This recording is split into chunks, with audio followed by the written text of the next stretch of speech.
Hello, my dear students. Welcome to my channel Hindustan Knowledge and I hope you all are doing great. So बच्चों, आज का ये video अभी तक के सारे वीडियोस में से सबसे ज़्यादा इम्पॉर्टेंट है, मोस्ट इम्पॉर्टेंट वीडियो है, क्योंकि इसके अंदर जो भी क्वेश्चंस मैं लेकर आई हूँ वो हैं आपके जीके और जीएस के क्वेश्चंस, ठीक है। और ये जो क्वेश्चंस हैं ये प्रीवियस ईयर जो आपके पेपर हैं उन पे बेस्ड हैं, उनसे रिलेटेड हैं। सो वीडियो को पूरा एंड तक देखना ताकि सारे के सारे जो क्वेश्चंस हैं वो आपको काफ़ी अच्छे से समझ में आ सकें, ठीक है।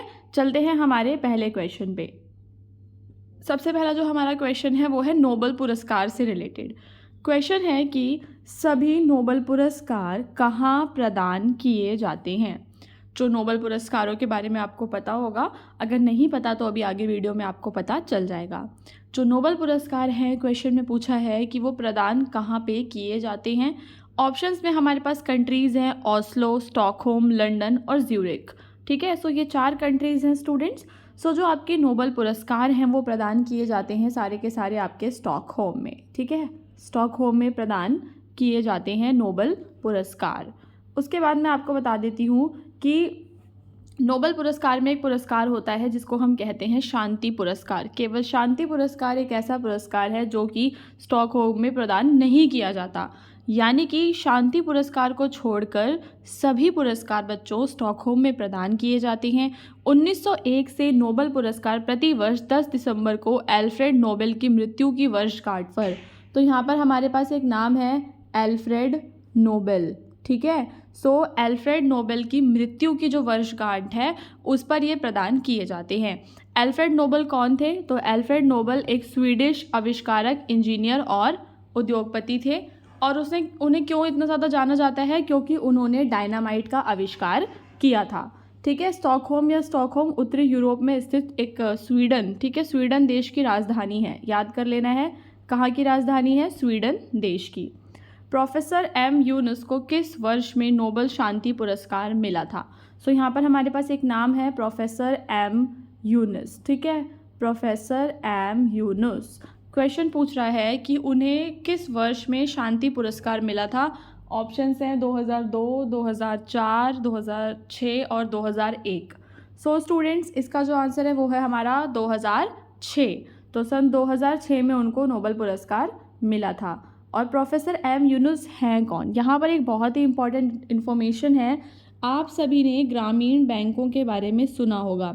जिन भी बच्चों ने 10th क्लास पढ़ी है उन्होंने अगर इकोनॉमिक्स में पढ़ा होगा, सो इकोनॉमिक्स के अंदर ग्रामीण बैंक के बारे में पढ़ाया गया है। जो ग्रामीण बैंक हैं वो प्रोफेसर एम यूनुस उसके क्या हैं बच्चों, संस्थापक हैं। और सन 1983 में उन्होंने ग्रामीण बैंक की स्थापना की थी। और बांग्लादेश में, ठीक है, सबसे पहले बांग्लादेश में ग्रामीण बैंकों की शुरुआत की गई थी। नोबेल पुरस्कार प्रत्येक वर्ष कितनी श्रेणियों में दिए जाते हैं? सो स्टूडेंट्स, आपको मैं बता दूं कि जो नोबेल पुरस्कार हैं वो दिए जाते हैं 6 अलग अलग श्रेणियों में, ठीक है। क्योंकि देखो, कोई भी पुरस्कार, हर एक व्यक्ति किसी न किसी फील्ड में अच्छा होता है, तो यहाँ पर हमारे पास 6 श्रेणियाँ हैं जिनमें नोबेल पुरस्कार दिए जाते हैं। कौन कौन सी हैं? इसमें आपका आता है भौतिकी, रसायन विज्ञान, शरीर क्रिया विज्ञान या चिकित्सा, साहित्य, शांति और अर्थशास्त्र। सो यानी कि जो मैंने अभी आपको पहले बताया था कि शांति पुरस्कार को छोड़कर बाकी के सारे जो पुरस्कार हैं वो कहाँ प्रदान किए जाते हैं? स्टॉकहोम में प्रदान किए जाते हैं। एल्फ्रेड नोबेल की मृत्यु की वर्षगांठ की वजह से नोबेल पुरस्कारों को शुरू किया गया। और जो एल्फ्रेड नोबेल हैं वो उन्होंने डायनामाइट की खोज की थी। निम्नलिखित में से किसी को नोबेल पुरस्कार, इन चारों में से कौन है जिसको आज तक कभी भी नोबेल पुरस्कार नहीं मिला है? ऑप्शंस हैं मदर टेरेसा, महात्मा गांधी, अमर्त्य सेन या फिर सीवी रमन। सो क्या आप इसका आंसर गैस कर सकते हैं? स्टूडेंट्स, इसका जो आपका आंसर है वो है महात्मा गांधी। जो महात्मा गांधी हैं उन्हें कई बार जो है नोबेल पुरस्कार के लिए नॉमिनेट तो किया गया, मेरे ख्याल में 3 बार शायद से उन्हें नॉमिनेट किया गया, लेकिन उन्हें पुरस्कार कभी भी नहीं मिला। उसके अलावा जो अमर्त्य सेन हैं उन्हें पुरस्कार मिला अर्थशास्त्र के लिए, मदर टेरेसा को नोबेल शांति पुरस्कार मिला और सीवी रमन को जो पुरस्कार है वो मिला है आपका भौतिकी में। ओके स्टूडेंट्स, अब चलते हैं हमारे नेक्स्ट क्वेश्चन पे। नोबेल पुरस्कार को जीतने वाले पहले भारतीय कौन थे?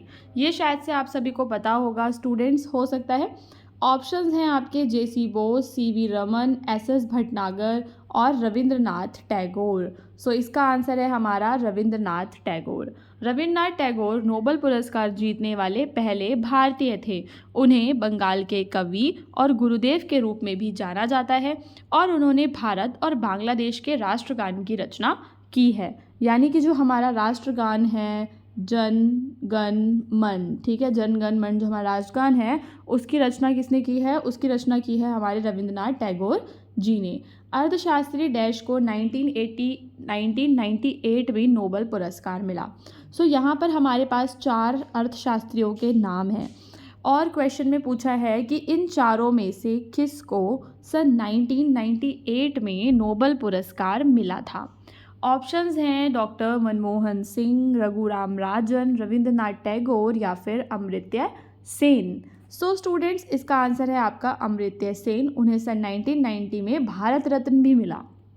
ठीक है, सो यहाँ पे हमारे पास 2 इन्फॉर्मेशन हो गई। पहला नोबेल पुरस्कार 1998 में और 1999 में उन्हें क्या मिला? भारत रत्न। अब अगला क्वेश्चन है गुलामगिरी नाम की किताब किसके द्वारा रचित है? जो गुलामगिरी नाम की किताब है उसका राइटर का नाम आपको बताना है। ऑप्शंस हैं ईश्वर चंद्र विद्यासागर, आचार्य विनोबा भावे, ज्योतिबा फुले या फिर दादू दयाल। स्टूडेंट्स इसका आंसर है ज्योतिबा फुले। ज्योतिबा फुले ने सन 1873 में, कब? सन 1873 में गुलामगिरी की रचना की। उनका पूरा नाम ज्योतिराव गोविंदराव फुले था। सविनय अवज्ञा आंदोलन क्या था? ठीक है, आप सभी ने गांधी जी के सविनय अवज्ञा आंदोलन के बारे में सुना होगा, जिसकी शुरुआत जो है गांधी जी ने दांडी मार्च करके की थी। जो नमक यात्रा उन्होंने निकाली थी उससे शुरुआत की थी, वो क्या था? ऑप्शंस हैं यहाँ पे हमारे पास 4 ऑप्शंस हैं। पहला है सरकार के कुछ कानूनों, सरकार जो भी कानून बनाती है, मांगे करती है, आदेश देती है, उन सभी के पालन से मना कर देना। ठीक है, या फिर क्रांति या गुलामी से मुक्ति या उपरोक्त सभी। क्या लगता है कि इसका आंसर क्या होगा स्टूडेंट्स?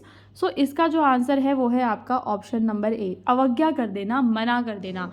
तो सरकार के जो भी कानून हैं, मांगे हैं, आदेश हैं, उनका पालन करने से जब हम मना कर देते हैं, ठीक है, तो वो होती है सविनय अवज्ञा। तो इसका आंसर है ऑप्शन नंबर ए। सन 1930 में महात्मा गांधी ने नमक कानून का उल्लंघन करके भारत में इस आंदोलन की शुरुआत की थी। आप हमारा उम्मीद बैच ज्वाइन कर सकते हैं अगर आपको इसी तरह के और वीडियोस देखने हैं जो कि प्रीवियस ईयर पे बेस्ड हो, टेस्ट सीरीज़ वगैरह चाहिए।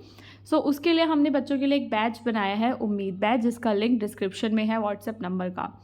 अब चलते हैं, भारतीय राष्ट्रीय कांग्रेस की स्थापना कब की गई थी? आप सभी को कांग्रेस पार्टी के बारे में पता होगा। कांग्रेस पार्टी जो है वो आज़ादी से भी पहले की पार्टी है। क्वेश्चन में पूछा है कि कांग्रेस पार्टी की जो स्थापना है बच्चों वो कब की गई थी?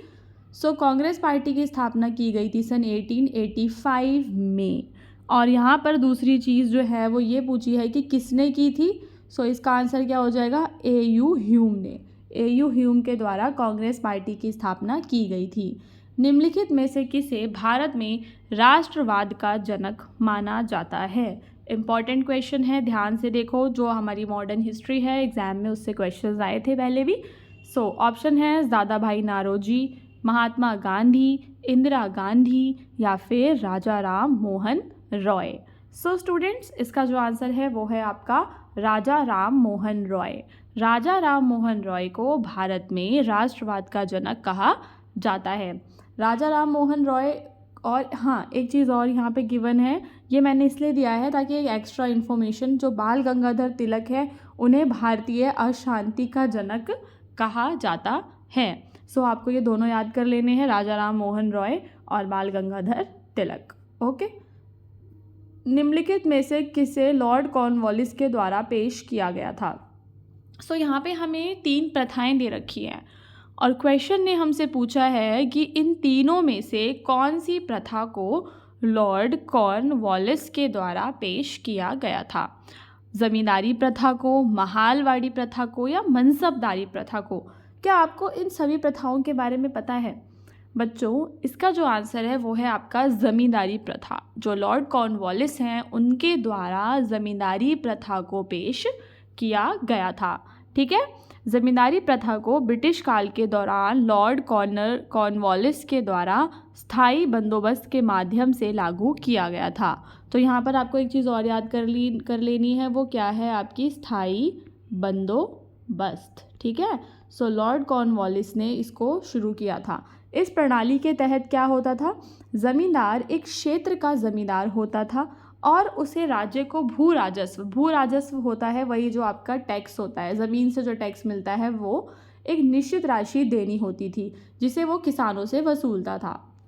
ठीक है, तो ज़मींदार क्या करता था, किसानों से टैक्स लेता था और किसे देता था, राज्य को देता था। ठीक है, और निश्चित होता था वो टैक्स, चाहे फसल हो या ना हो उससे उन्हें फ़र्क नहीं पड़ता था। पहली बार भारत में अकाल कब पड़ा, आपको पता होगा कि भारत में अकाल पड़ा था अंग्रेज़ों के समय में। सो इसका जो आंसर है स्टूडेंट्स वो है आपका सन 1883 में भारत में अकाल पड़ा था। पहली बार भारत में अकाल 1883 में पड़ा और उस समय लॉर्ड रिपन भारत के वॉइसरॉय थे। ठीक है, ये याद कर लेना है। यहाँ पर हमें क्या याद करना है, जब भारत में अकाल पड़ा तो उस समय भारत में वाइसरॉय कौन थे बच्चों, लॉर्ड रिपन थे। ठीक है, भारत के वॉइसरॉय कौन थे, लॉर्ड रिपन थे। All India railway man federation, ये आपका एक तरह का ट्रेड यूनियन है। ठीक है, all India railway man federation ये क्या है बच्चों, ये आपका एक ट्रेड यूनियन है और क्वेश्चन आपसे पूछ रहा है कि इसकी स्थापना कब हुई थी। ऑप्शंस हैं 1925 में, 1929 में, 1933 में या फिर 1945 में। इसका आंसर हो जाएगा आपका 1925। यह भारत की सबसे पहली और सबसे बड़ी ट्रेड यूनियन थी। दिल्ली को भारत की राजधानी कब बनाया गया, ये इम्पॉर्टेंट क्वेश्चन है। वर्ष 1911 में जब किंग जॉर्ज 5 ने निर्णय लिया था कि जो राजधानी है वो कोलकाता से दिल्ली में शिफ्ट करना चाहते हैं, सन दिसंबर 1911 में उन्होंने ये निर्णय लिया था। ठीक है, चलिए अब चलते हैं नेक्स्ट क्वेश्चन में। निम्नलिखित में से कौन एक उत्तर भारतीय नृत्य है। यहाँ पर हमें 4 डांसेस दे रखे हैं और पूछा है कि इनमें से कौन सा डांस जो है वो एक नॉर्थ इंडियन डांस है, कथक, मणिपुरी, कथकली और ओडिसी। आप ऑप्शंस को एलिमिनेट करो। मणिपुरी है मणिपुर का डांस जो कि आपका नॉर्थ ईस्ट का पड़ जाता है, कथकली भी साउथ का है और ओडिसी उड़ीसा का है। केवल कथक बचा जो कि आपका यूपी यानी कि उत्तर प्रदेश का नृत्य है। इसका आंसर होगा आपका कथक। ठीक है, कथक नृत्य उत्तर भारतीय शास्त्रीय नृत्य है। गुरु नानक देव जी का जन्म कहाँ हुआ था, तलवंडी, अमृतसर, पुणे या फिर हिमाचल प्रदेश। स्टूडेंट्स इसका आंसर है आपका option number A which is Talwandi. Guru Nanak Dev ji हैं जो उनका जन्म हुआ था तलवंडी में। गुरु नानक देव जी का जन्म 29 नवंबर 1469 को लाहौर के पास राय भोई की तलवंडी में हुआ था। ठीक है, अब चलते हैं नेक्स्ट क्वेश्चन पे। गुरु गोविंद सिंह जी जो हैं उनके पिताजी का यहाँ पे आपसे नाम पूछा गया है। ठीक है, मैंने देखा था कि सिखिज़्म से एक क्वेश्चन आया हुआ था तो दैट इज़ वाई मैंने कुछ क्वेश्चंस लेकर आई हूँ उससे रिलेटेड। गुरु गोविंद सिंह जी के पिता जो हैं उनका नाम पूछा गया है। ऑप्शंस हैं गुरु तेग बहादुर, गुरु अर्जन देव जी, गुरु हरगोबिंद जी या फिर गुरु नानक देव जी। बच्चों इसका जो आंसर है वो है आपका गुरु तेग बहादुर। जो गुरु गोविंद सिंह जी हैं, गुरु गोविंद सिंह 9वें सिख गुरु थे और वो गुरु तेग बहादुर और माता गुजरी के इकलौते पुत्र थे। निम्न में से गुरु नानक देव जी का उत्तराधिकारी कौन बना, ये काफ़ी इम्पॉर्टेंट क्वेश्चन है। आप सभी को पता होगा कि जो आपका सिखिज़्म है उसके जो फाउंडर हैं या फिर हम कह लें संस्थापक हैं वो गुरु नानक देव जी को समझा जाता है। फिर जब गुरु नानक देव जी जो हैं उनकी मृत्यु हो जाएगी तो उनके बाद फिर कौन आएगा, दूसरा कौन बनेगा उनका उत्तराधिकारी। इसका आंसर है आपका गुरु अंगद है। अब इसके पीछे एक कहानी है, वो क्या है कि गुरु नानक देव जी जो हैं उन्होंने भाई लहना नाम के व्यक्ति थे, उन्हें अपना उत्तराधिकारी गुरु नियुक्त किया और फिर उन्होंने क्या किया कि उनका नाम बदलकर गुरु अंगद रख दिया। गुरु नानक की मृत्यु 1539 में 70 वर्ष की आयु में करतारपुर में फिर हो गई थी। तो यहाँ पर आपको गुरु नानक की मृत्यु की लोकेशन भी याद कर लेनी है। कहाँ पर हुई थी उनकी मृत्यु बच्चों, करतारपुर में हुई थी। ठीक है, हमारे टेलीग्राम और व्हाट्सएप ग्रुप का भी डिस्क्रिप्शन में लिंक दे रखा है, उसको ज्वाइन करना ना भूलें और चैनल को ज़रूर सब्सक्राइब करें। अब चलते हैं नेक्स्ट क्वेश्चन पे। जो क्वेश्चन है उसमें पूछा है कि ज़फ़रनामा सिख गुरु, कौन से सिख गुरु ने मुग़ल सम्राट को दिया था? ठीक है, ज़फ़रनामा का मतलब क्या होता है? विजय पत्र। सो यहाँ पर ऑप्शंस हैं हरि राय, अर्जुन देव, तेग बहादुर या फिर गोविंद सिंह। सो स्टूडेंट्स, इसका आंसर है गुरु गोविंद सिंह जी। ज़फ़रनामा यानी कि विजय पत्र गुरु गोविंद सिंह जी के द्वारा 1705 में चमकौर की लड़ाई के बाद, कब? चमकौर की लड़ाई के बाद भारत के मुग़ल सम्राट औरंगज़ेब को भेजा गया था। उसके बाद अगला क्वेश्चन है भारत का राष्ट्रगीत। हमारा जो राष्ट्रीय गीत है, आप सभी बताइए वो क्या होता है? राष्ट्रीय गीत का नाम क्या है? जो हमारा राष्ट्रीय गीत है उसका नाम है वंदे मातरम। ठीक है, वंदे मातरम।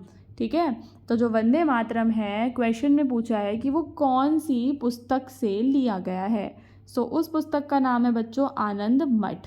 भारत का राष्ट्रीय गीत वंदे मातरम पुस्तक आनंद मठ से लिया गया है और आनंद मठ बंकिम चंद्र चटर्जी द्वारा लिखा गया एक बंगाली उपन्यास है। निम्नलिखित में से किसने हिंद स्वराज नाम की पुस्तक लिखी? हिंद स्वराज नाम की जो पुस्तक है बच्चों, वो लिखी है आपके महात्मा गांधी जी ने। ठीक है, और Hind Swaraj Indian home rule के 20वें छोटे, उसमें कितने हैं? उसका दूसरा नाम दिया हुआ है यहाँ पर, इंडियन होम रूल। ठीक है, इंग्लिश में, और उसमें 20 छोटे अध्याय हैं और ये लिखी हुई है संवाद रूप में। संवाद समझते हो, बातचीत के रूप में, डायलॉग्स के रूप में ये किताब लिखी गई है। ठीक है, देन द इंडियन स्ट्रगल नामक पुस्तक किसने लिखी है? इसका जो आंसर है स्टूडेंट्स वो है आपका सुभाष चंद्र बोस ने। ठीक है, सुभाष चंद्र बोस ने। कुछ अन्य महत्वपूर्ण पुस्तकें भी हैं, जैसे कि है आपका डिस्कवरी ऑफ इंडिया लिखी है आपकी जवाहरलाल नेहरू ने। The story of my experiments with truth, ये लिखी है आपके गांधी जी ने। और एक बुक है अनहैप्पी इंडिया, वो लाला लाजपत राय ने लिखी है। तो मैंने यहाँ पर आपको कम से कम 4 पुस्तकों के नाम बता दिए हैं, उनको याद कर लो बहुत अच्छे से, एग्ज़ाम में आने के चांसेस उनके हैं। ठीक है, अब चलते हैं नेक्स्ट क्वेश्चन पे। नेक्स्ट क्वेश्चन तो है ही नहीं, कोई बात नहीं। यहाँ पर आपको क्या करना है कि ये जो यहाँ पे क्वेश्चन गिवन है, इस क्वेश्चन का आंसर मुझे कमेंट बॉक्स में बताना है, ज़रूर बताना है।